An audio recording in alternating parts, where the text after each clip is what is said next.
situ. Kalau ada orang baca Quran, dengar baik-baik, diam. La'allakum turhamun. Mudah-mudahan kamu dapat rahmat. Selepas itu baru baca ayatnya. Wa'kur rabbaka fi nafsika. Sebutlah nama Tuhanmu dalam dirimu diam-diam. Makna dua ayat ini, kalau ada orang baca Quran, kita tak boleh zikir kuatku. Itu kata Imam Suyuti. Ada qari baca Quran. A'udzubillahi minasyaitonir rajim.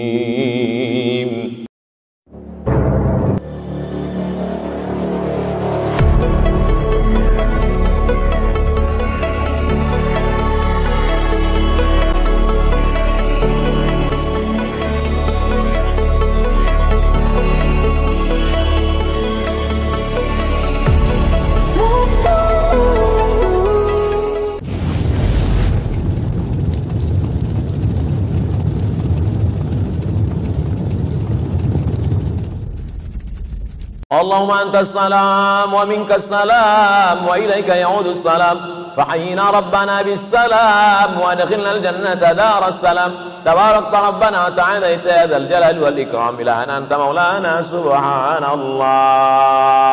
Imam baca pelan, makmum pasti ikut pelan. Subhanallah subhanallah subhanallah subhanallah subhanallah. Makmum pasti ikut pelan. Coba kalau sembahyang sendiri. Semua. Han. Kata malaikat, aku nak tulis apa ni? Tapi kalau kita berjamaah, imam pelan, subhanallah. Tapi janganlah pula pelan betul. Ada juga setengah imam ni, subhanallah walhamdulillah. 3 tahun baru selesai. Subhanallah, subhanallah, subhanallah, subhanallah. Subhanallah bihamdihi daiman qa'iman abadan alhamdulillah. Alhamdulillah rabbil alamin ala kulli halin wa fi kulli halin wa ni'matin. Allahu akbar. Allahu akbar. Allahu akbar. Ala bi dzikrillahi tatma'innul qulub. Kadang waktu subuh dia pakai pula tahlil. Afdalul dzikri fa'lam annahu la ilaha illallah. La ilaha illallah. Menguatkan hati kita. Inna lillahi malaikatan. Ada malaikat-malaikat.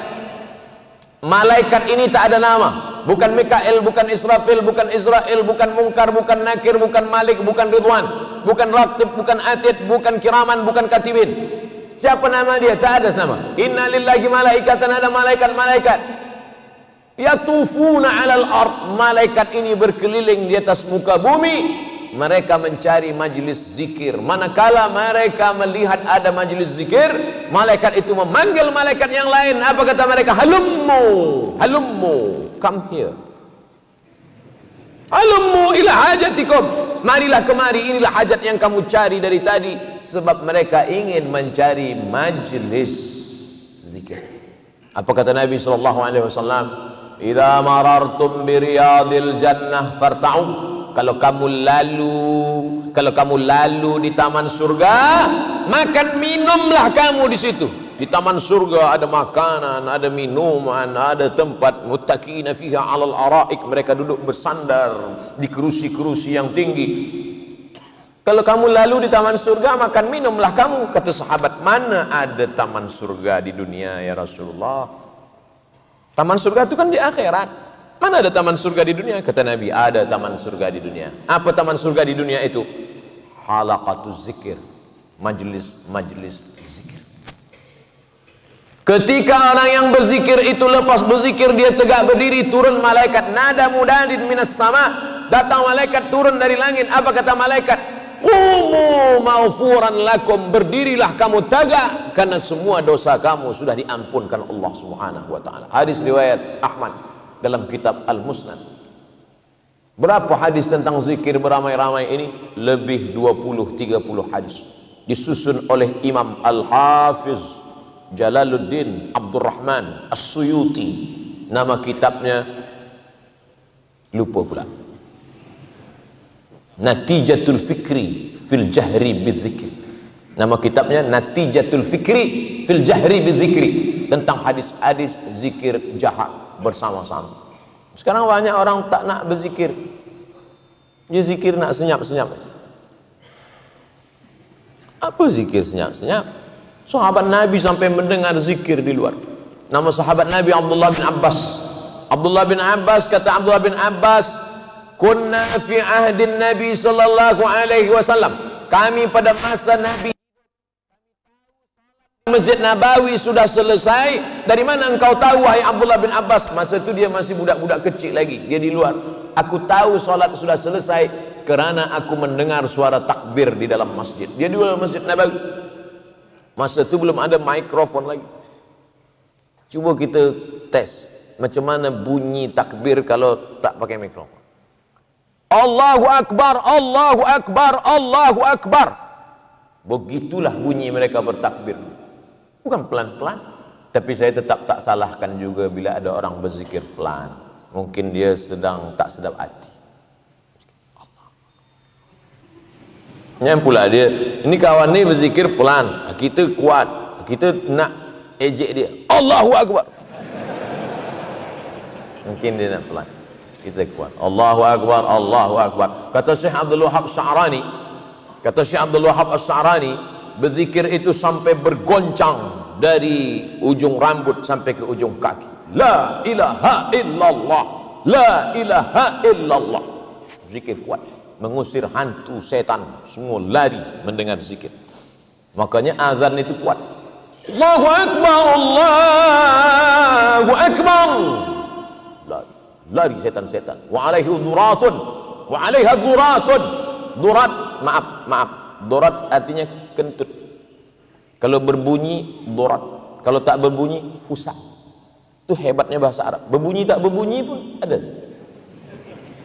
Tapi tak ada bahasa Arab berbau tak berbau, tak ada. Hebat bahasa Arab. Saya tengok-tengok dalam bahasa Indonesia, bahasa Melayu sama je, nak berbunyi tak berbunyi sama. Wa alaihi duratun, manakala takbir berkumandang setan lari sampai dia lari terkentut-kentut. Begitulah hebatnya. Maka kita pun kuat. Maka kalau ada orang mengatakan berzikir dengan Allah itu pelan, ini ayatnya. Wadhkur rabbaka fi nafsika, berzikirlah engkau menyebut nama Allah dalam dirimu. Fi nafsika, dalam dirimu, jangan kuat-kuat. Tak boleh kuat-kuat. Ayat ini dijelaskan oleh Imam As-Suyuti dalam kitab Al-Hawi lil Fatawi. Apa kata Imam Suyuti? 3 jawaban. Yang pertama, baca ayat sebelumnya. Wa idza quri'al Qur'an fastami'u lahu wa ansitu. Kalau ada orang baca Quran, dengar baik-baik, diam. La'allakum turhamun. Mudah-mudahan kamu dapat rahmat.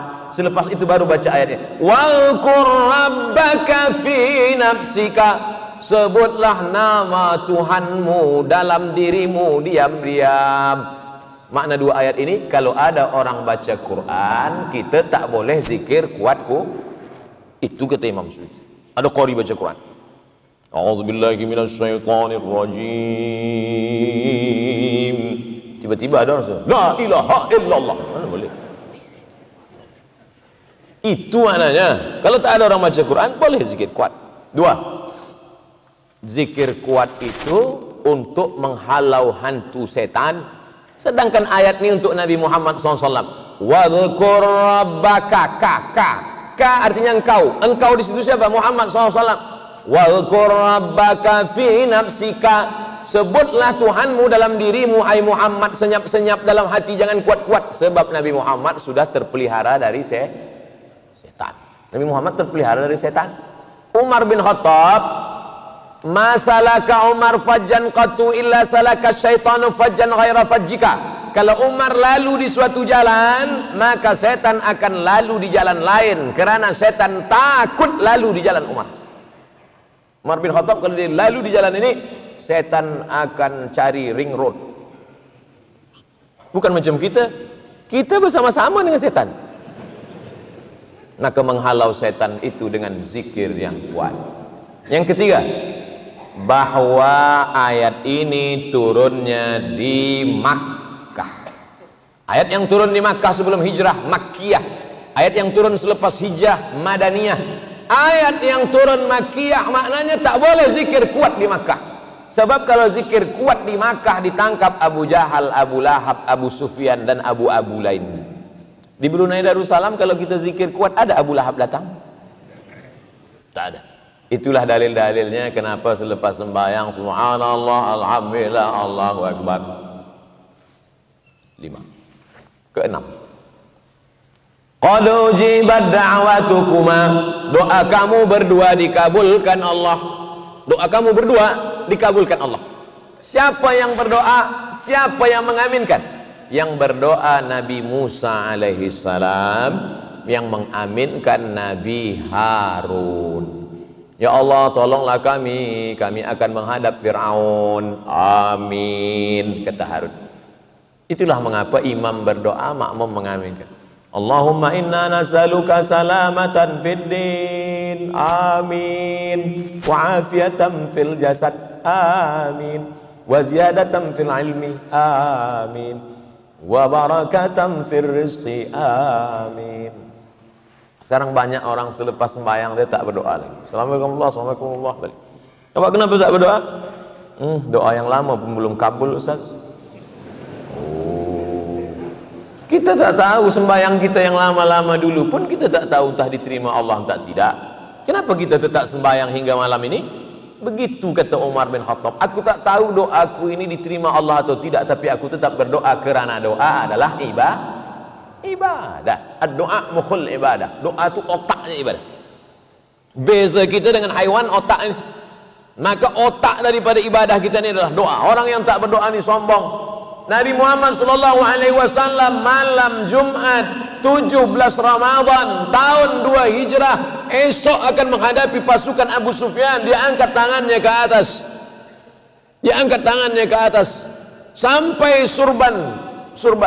Biasanya orang kalau surban dia ditengkuk, jatuh surban dia. Biasanya dia ambil surban ke atas.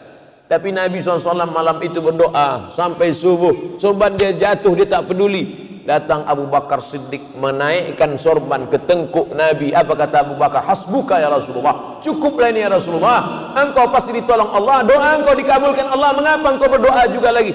Nabi Muhammad yang dijamin Allah. Wala sawfa yu'tika rabbuka fatarda. Apapun yang kau mau akan diberikan Allah. Tetap juga berdoa hingga subuh. Kita, kenapa kita tak berdoa?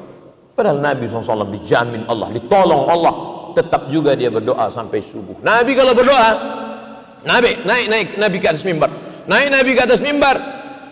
Baju Nabi itu lengannya besar. Maka manakala dia angkat kedua tangannya, jatuh lengan itu ke bawah, nampak ketiak Nabi. Sahabat yang di bawah menengok, apa kata sahabat? Ra'aitu bayadha ibtayhi. Aku tengok Nabi mengangkat tangan sampai nampak putih ketiak Nabi. Salah satu kehebatan Nabi Muhammad SAW, tapak tangannya atyabu min rihil miski, lebih harum daripada semerbak kasturi. Dan Nabi ketiaknya putih. Beza dengan kita pipi pun hitam.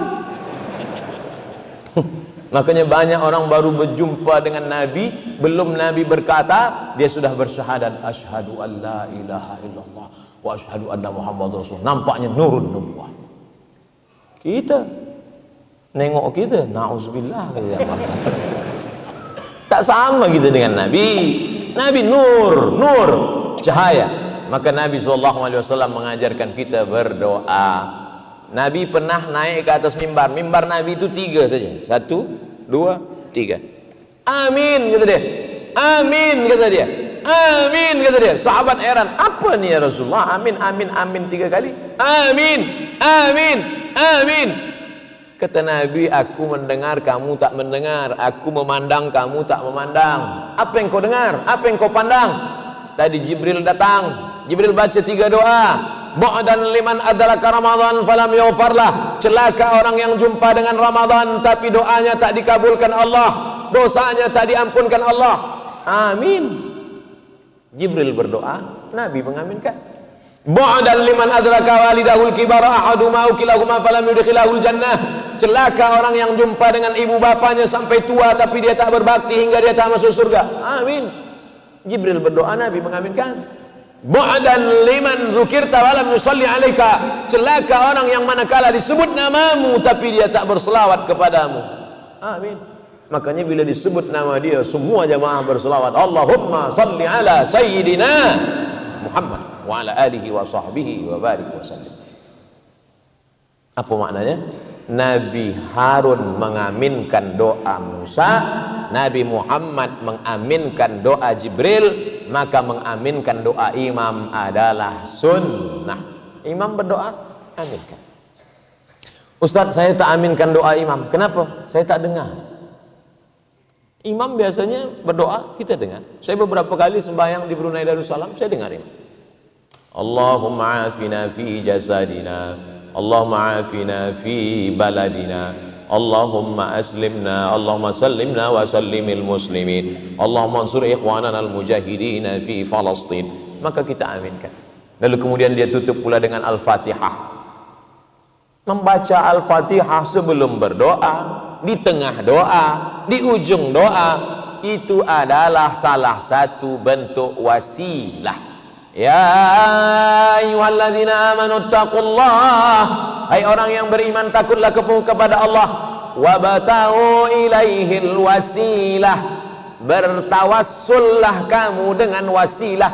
Kita tak mungkin terus saja kepada Allah, mesti kita ada wasilah. Apa wasilah kita? Wasilah kita dengan membaca Al-Fatihah. Hadisnya sahih dalam Sahih Bukhari. 3 orang masuk ke dalam gua. 3 orang masuk ke dalam gua. Turun hujan, dia duduk. Datang batu menutup pintu gua. Kata yang satu, ya Allah, bukakanlah pintu gua ini berkat sedekahku. Terbuka. Yang satu lagi, ya Allah, bukakan pintu gua ini kerana aku pernah berbakti kepada ayah dan bundaku. Terbuka. Ya Allah, bukakanlah pintu gua ini sebab aku pernah, maaf, diajak berzina tapi aku tolak. Terbuka. Itulah dalil boleh bertawassul dengan amal soleh. Maka kita bertawassul dengan membaca Al-Fatihah. Bagian dari tawassul. Itulah 6 rahasia yang tersembunyi di balik keutamaan fadilah solat berjamaah. Kalau ada ustaz lain yang menyampaikan 10, 15, berarti ilmu dia lebih banyak daripada Abdul Somad. Mudah-mudahan yang saya sampaikan malam ini bermanfaat buat saya, buat kita semua, menjadi bekal untuk menghadap Allah Subhanahu wa taala. Amin ya rabbal alamin.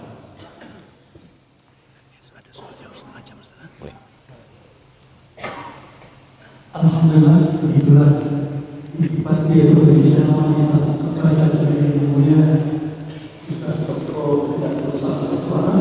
Mudah-mudahan apa yang disampaikan kepada kita, dan kita seharusnya setengah jam untuk isi soal jawab yang sudah kita kegunaan kepada Ustaz dalam setengah jam ini. Adakah dapat mampu jawab, ada mungkin ada 11 soalan yang mana yang dapat Ustaz.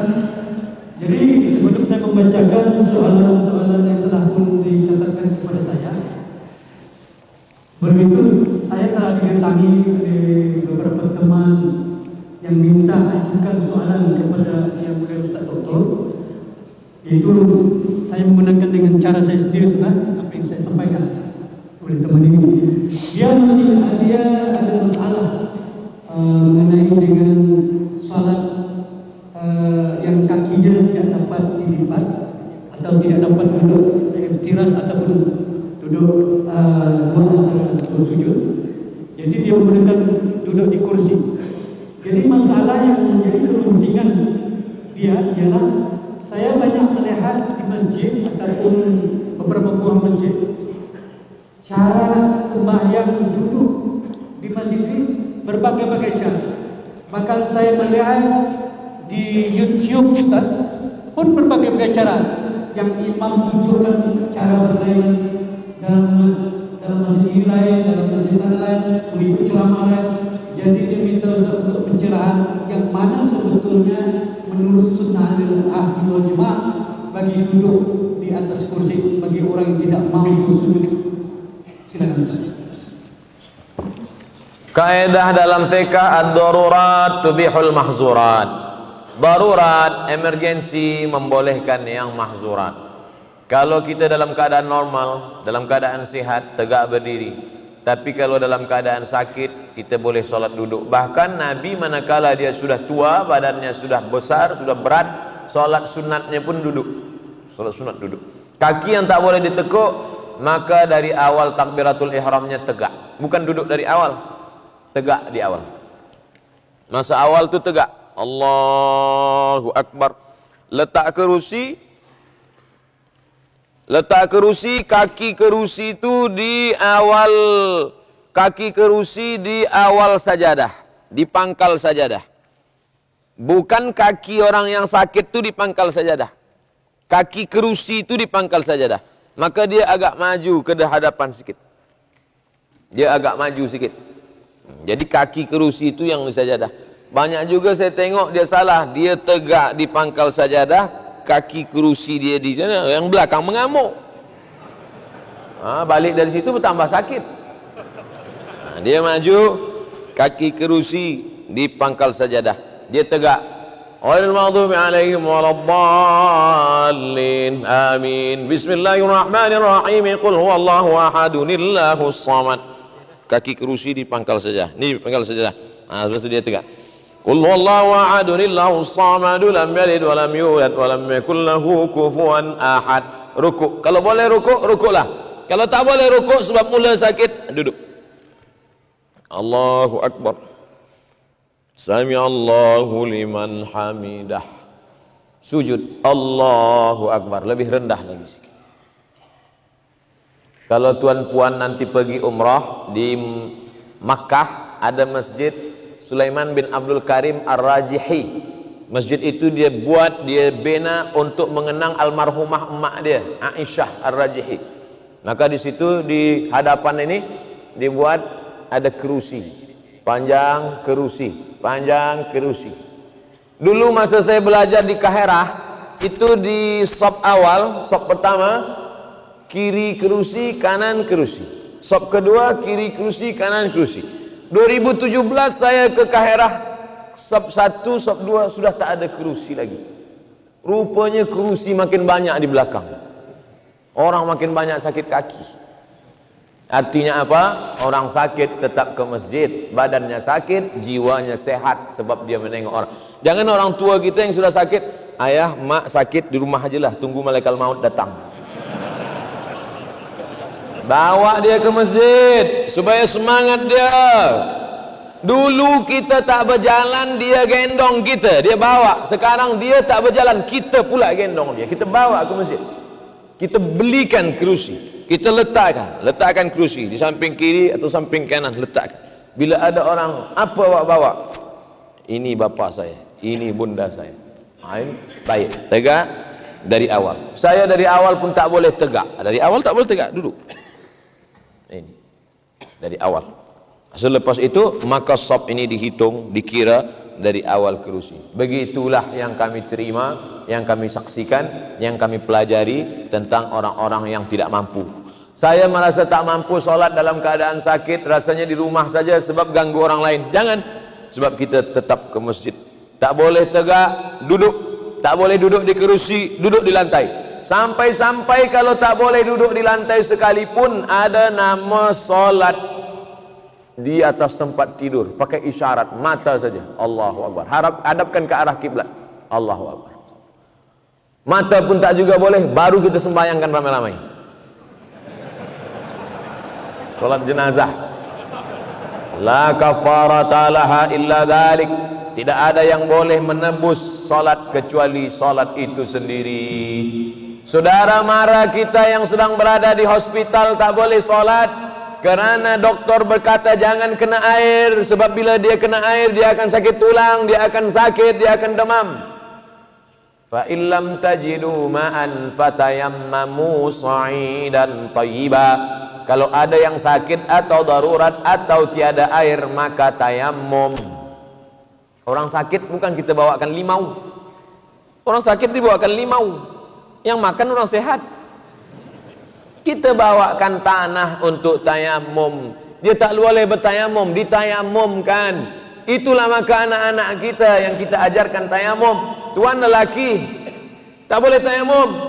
Takkan isteri mentayamumkan? Dalam mazhab Syafi'i batal. Siapa yang mentayamumkan? Kita lelaki. Anak kita mentayamumkan. Ayah, ini tayamum.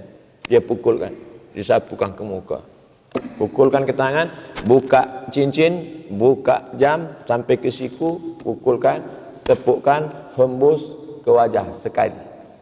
Sekali saja. Pukulkan lagi, hembuskan ke tangan. Debu 3. 1, 2, 3. Ini bagian bawah hingga ke siku.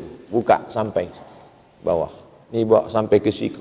Sekali saja. Satu sembahyang, satu. Tidak ada alasan meninggalkan salat walau apapun.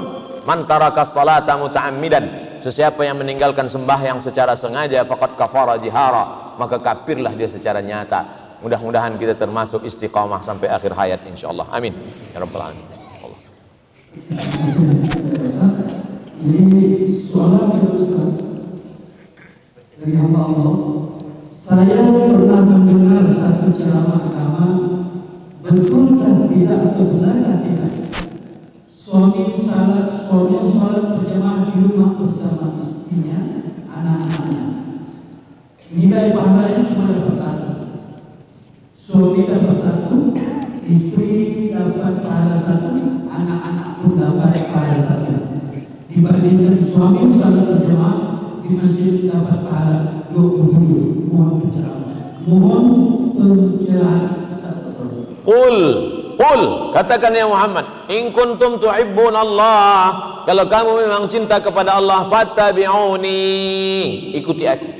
Satu-satunya jalan keselamatan, fattabi'uni, ikuti aku, Muhammad sallallahu alaihi wasallam. Hadisnya, alaikum bisunnati, ikuti sunnahku, wa sunnatil khulafa'ir rasyidin al-mahdiyyin min ba'di, sunnah khulafa' rasyidin sesudahku, Abu Bakar, Umar, Utsman wa Ali, ma'an kulli sahabati Rasulillahi ajma'in. Abdu 'alaiha bin nawajiz, gigit pakai gigi geraham. Meninggal Nabi Muhammad sallallahu alaihi wasallam, Abu Bakar jadi imam. Meninggal Abu Bakar, Umar jadi imam. Umar meninggal, Ali jadi imam. Ali meninggal, Utsman jadi imam. Di mana mereka salat berjamaah? Di masjid. Tapi saya pernah melihat hadis Nabi salat berjamaah di masjid, di rumah. Betul? Sahih. Nabi salat malam. Allahu Akbar. Makmumnya siapa? Anas bin Malik. Anas bin Malik diserahkan ibunya bernama Ummu Sulaim. Umur dia 10 tahun. Anas bin Malik membawakan terompah selipar, membawakan air wudhu, membawakan kain Nabi, serumah dengan Nabi. Salat dia di belakang, di samping Nabi. Salat pula istri Nabi di belakang. Itu menunjukkan Nabi pernah salat berjamaah di bilik di rumah, tapi salat bukan salat wajib. Adapun salat fardu, maka lelaki suami salat ke masjid. Suami yang salat ke masjid, suami yang soleh. Suami yang salat di rumah, suami solihah. Puan ingin salat di rumah berjamaah dengan anak yang belum baligh, boleh. Anak belum baligh jadi imam, dia sudah berkhitan. Hadis Sahih Bukhari tentang imam umur 7 tahun. Imam kecil. Tapi masa itu mereka sudah berkhitan, sudah tak ada lagi najis. Dibacaannya pula baik, tajwidnya idgham, ikhfa, qalqalah, gunnah bila gunnah, baik. Sampai-sampai maaf beribu maaf, rupanya imam yang kecil tadi bila dia rukuk terbuka bajunya di belakang. Lalu kemudian kata sahabat di belakang, tak adakah kain untuk menutup bagian belakang imam kita ini? Budak kecil. Memang dia kecil, tapi hafalan dia banyak. Memang dia kecil, hafazan Quran dia banyak. Oleh sebab itu maka puan yang di rumah boleh solat bersama anak, atau sesama perempuan solat berjamaah perempuan di rumah. Bagaimana kalau kami yang perempuan ingin ke masjid? Ada yang mengatakan perempuan solat di rumah, sebab perempuan yang solat di dalam kamar bilik lebih baik lagi, di dalam rumah lebih baik lagi, di dalam kamar bilik kecil lebih baik lagi. Semakin kecil semakin terpelihara lebih baik. Hadisnya sahih. Tapi tengok juga hadis yang lain. Nabi kalau meluruskan kata saf, kata Nabi, sebaik-baik saf lelaki di depan, sebaik-baik saf perempuan di belakang. Coba tengok. Khairus sufufir rijal, sebaik-baik saf lelaki di depan, sebaik-baik saf perempuan di belakang. Apa makna cakap Nabi? Saf lelaki di depan, saf perempuan di belakang. Maknanya ada perempuan di belakang. Kalau tak ada perempuan di belakang, pasti kata Nabi, sebaik-baik saf lelaki di depan, yang perempuan pergi balik. Makanya sampai hari ini, pintu masuk Masjid Nabawi Babus Salam, keluar dan masuk dari Babus Salam, keluar Babul Baqi. Di belakang Babul Baqi, Babu Jibril. Di belakang Babu Jibril, Babun Nisa. Babun nisa ini bukan sekarang. Babun nisa sudah ada masa zaman Umar bin Khattab. Zaman Umar bin Khattab bila ada lelaki masuk dari babun nisa ditangkap, dicambuk. Sebab dia sudah ikhtilat, bercampur dengan perempuan. Maknanya apa? Ada perempuan sholat tapi tetap menjaga menutup aurat, tidak tabarruj, la tabarrujna tabarrujal jahiliyatil ula, tidak bersuara dengan suara. Kadang di beberapa masjid tempat perempuan ini ditutup dengan kain, tutup, perempuan tak nampak, tapi suara dia kedengar. Kadang kita pula takut masuk kita ke masjid, ki. Tetaplah jaga suara, jangan bergurau dalam masjid, menjaga ibadah. Maka perempuan solat berjamaah boleh dengan syarat-syarat yang ketat. Wallahu a'lam bishawab. Terima kasih Ustaz. Saya baru menerima SMS kesian 2, jadi terakhir juga. Jadi maaf saya mewakili bagi pihak muslimah Masjid Al-Amirah Hajah Maryam Kampung Jundung. Soalan saya begini Ustaz Doktor. Istri yang menjaga sholatnya, istri yang menjaga ibadah puasanya, istri yang mentaati suaminya, apabila suaminya bersolat berjamaah di masjid, apa yang suaminya dapat dari Allah yang ganjaran pahala, istri juga akan dapat sama yang ganjaran pahalanya dari Allah. Persoalannya begini Ustaz, apakah benar kami yang bergelar istri ini akan dapat ganjaran pahala yang sama tanpa berkurang sedikit pun apabila suami sholat di masjid? Karena saya pernah mengamati satu ceramah dalam YouTube yang bergelar Profesor menjelaskan hal ini bersandarkan dengan hadis baginda Rasulullah sallallahu alaihi wasallam. Mohon pencerahan Ustaz Doktor. Perempuan mengadu kepada Nabi sallallahu alaihi wasallam. Lelaki itu boleh puasa, lelaki itu boleh sembahyang berjamaah, lelaki itu boleh iktikaf, lelaki itu boleh amal banyak. Sedangkan kami ini hamil, maaf, kami ini pula uzur syar'i haid, kami ini pula membesarkan anak-anak. Bagaimana nih ya Rasulullah? Maka kata Nabi sallallahu alaihi wasallam, amal dia yang baik menjaga keluarga ini sama seperti amal lelaki. Itulah yang disyarahkan oleh ulama. Hadis yang pendek inilah yang disyarahkan oleh ulama, bahwa perempuan mendapatkan amal yang sama. Man ala thalatha banatin, siapa yang membesarkan, memandikan, menyuapkan, menjaga anak 3 perempuan, fa'addabahunna, dia didik dengan baik-baik, diajarkan cara makan, diajarkan cara pakaian, kanan dulu, buka kiri dulu, diajarkan cara doa, masuk kaki kiri, keluar kaki kanan. Wa ahsana ilaihi wa zawwajahunna, dia nikahkan dengan orang baik-baik, wa ahsana ilaihinna, dia buat baik sampai mati, falahul jannah, maka surgalah baginya. Lalu kemudian ketika dia mengandung, maaf, melahirkan anak 9 bulan 10 hari, meregang nyawa, mati dia, matinya mati syahid. 9 bulan 10 hari meregang nyawa, mengandungkan anak, menyusukan, bernilai ibadah, bernilai ibadah, mendapatkan pahala ibadah. Maka perempuan-perempuan yang maaf hamil, jangan malu.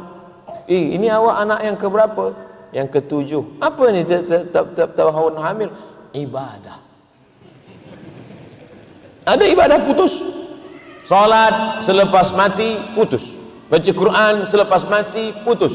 Idza matal insan, kalau manusia mati, hadis riwayat Muslim, inqata'ah, putus. Tapi ada yang tak putus. Mana dia? Waladun salihun, anak yang soleh yang terjaga di tengah malam berkata, Rabbi firli wali walidayya warhamhuma kama rabbayani shaghira. Husnu taba'ulil mar'ati li zawjiha, husnu taba'ulil mar'ati li zawjiha, perempuan yang baik menjaga keluarganya, kehormatan suaminya, maka dia sama mendapatkan pahala kebaikan-kebaikan.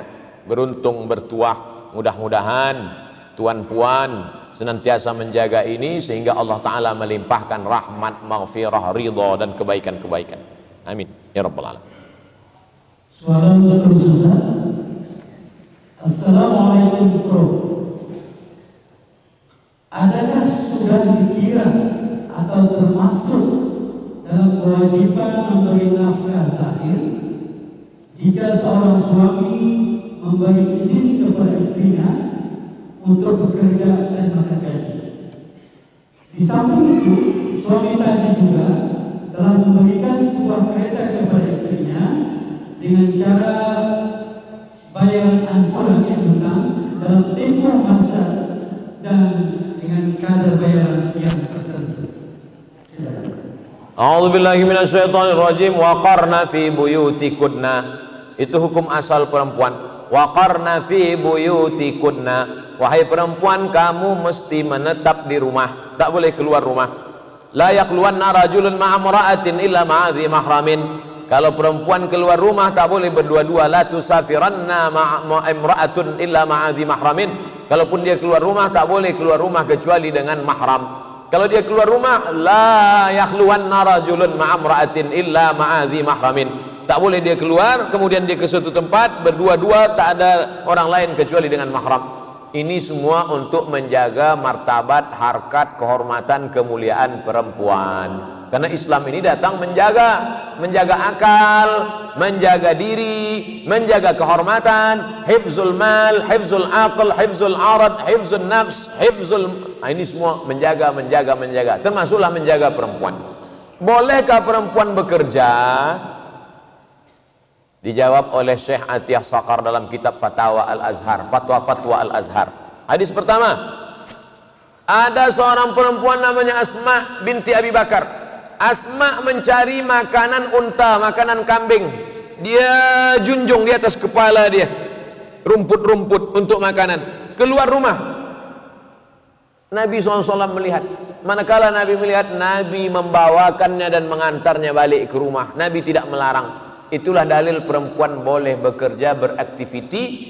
Karena Asma tadi tak dilarang Nabi. Seandainya Nabi melarang, kata Nabi, hai Asma, engkau sudah, maka perbuatan itu haram. Tapi karena aman, tidak ada lelaki yang jahat, perbuatannya pula mencari makanan untuk ternak, hewan, maka perbuatan itu boleh. Dari situlah ulama mengambil dalil perempuan boleh beraktiviti di luar rumah, bekerja dengan syarat-syarat yang ketat supaya tidak terjadi perbuatan-perbuatan maksiat yang dilarang Allah Subhanahu wa taala. Dua, pada masa pemerintahan Sayyidina Ali, Umar bin Khattab, maka di Suqul Islam di Madinah itu ada Suqul Yahudi, punya orang Yahudi, ada Suqul Islam, pasar yang dibuat oleh Nabi Muhammad SAW.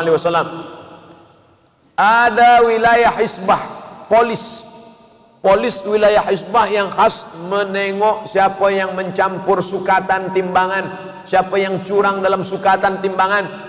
Karena Nabi sendiri datang ke pasar untuk memeriksa. Kata Nabi, mahadha ya sahibat ta'am, hei penjual makanan, kenapa makanan di dalam ini basah?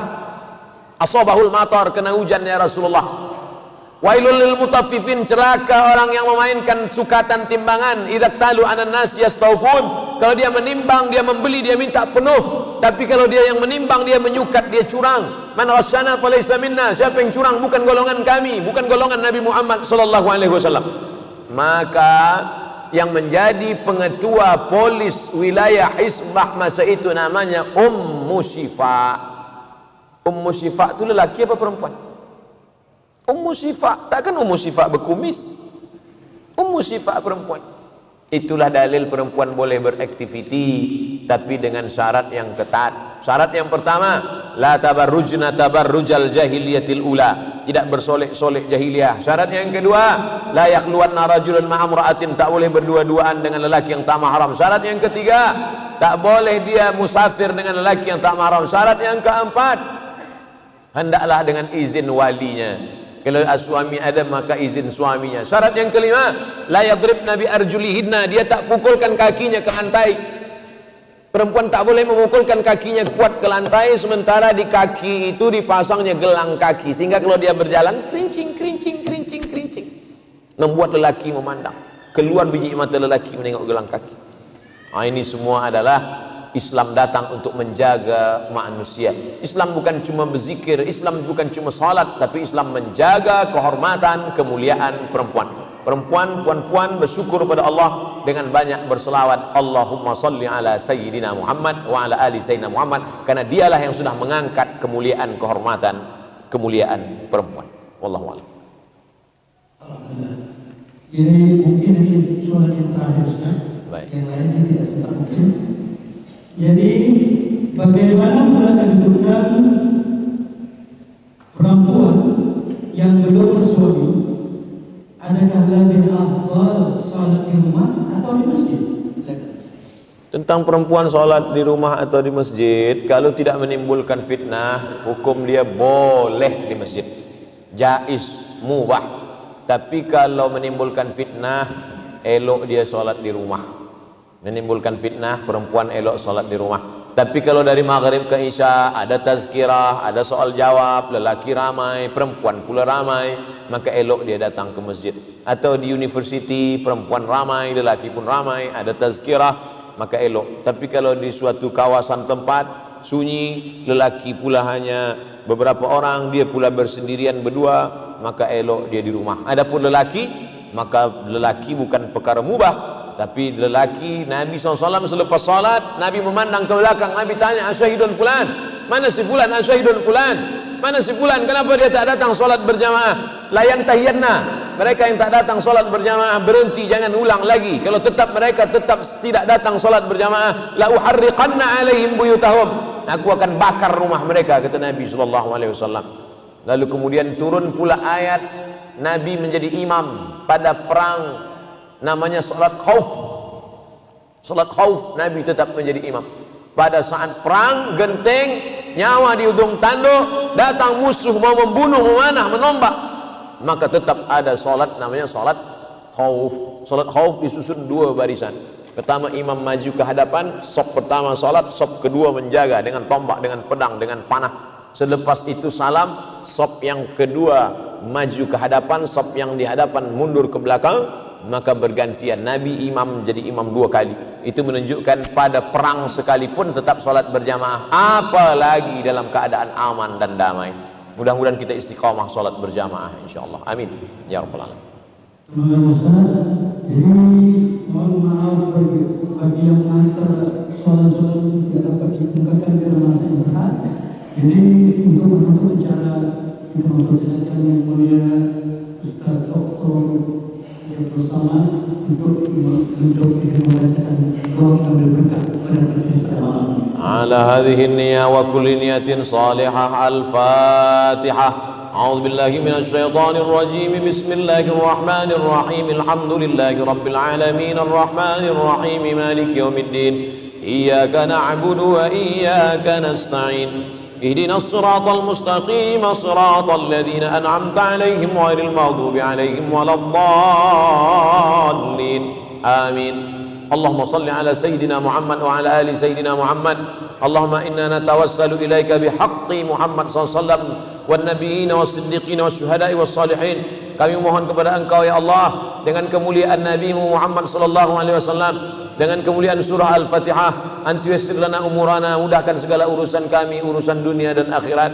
Wa tuballigh maqasidana, sampaikan segala maksud tujuan hidup kami dan tujuan mati kami mencari ridha-Mu ya Allah. Wa anta dafa'an al-ghala wal waba wal fahsya wal riba wal zina wal munkar. Jauhkan negeri kami, jauhkan negeri tempat kami mencari nafkah, jauhi negeri tempat kami berusaha, jauhkan negeri tempat kami lahir dan besar, jauhkan negeri tempat kami hidup dari segala malapetaka, bencana, musibah ya Allah.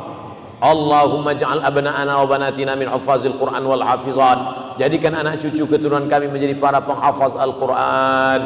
Allahumma ja'alhum minal mujahidina fi sabilik bi amwalihim wa anfusihim. Jadikan mereka anak-anak yang menolong agama-Mu di masa akan datang dengan nyawa dan harta serta kuasa mereka ya Allah. Rabbana ighfir lana dzunubana, ampunkan dosa kami, wali abaina, ayahanda kami, wali ummahatina, ibu kami, wali azwajina, pasangan hidup kami, wali zurriyatina, anak cucu keturunan kami, wali masyayikhina, tuan-tuan guru kami, wali man hadarana, semua yang hadir di majlis ini, wali man ghaba anna, yang tak dapat hadir karena uzur syar'i, wali ikhwanina alladzina sabaquna bil iman, saudara-saudara kami yang sudah mendahului kami dengan iman. Allahumma ja'al kuburahum rawdatan min riyadil jinan. Jadikan kubur mereka salah satu dari taman-taman surga-Mu ya Allah. La taj'al kuburahum hufratan min hufarin nar. Jangan Kau jadikan kubur mereka salah satu dari lubang neraka-Mu ya Allah. Allahumma barik lana fi arzaqina, berikan berkah pada rezeki kami supaya kami boleh berwakaf, berinfak dan bersedekah ya Allah. Allahumma ij'alna ma'al ladzina yastami'una al-qawla fayattabi'una ahsanah. jadikan kami orang-orang yang mendengarkan tazkirah yang baik kemudian mengiringinya dengan amal-amal saleh yang baik. Allahumma jama'na ma'al habibil mustafa fi jannatikal ula.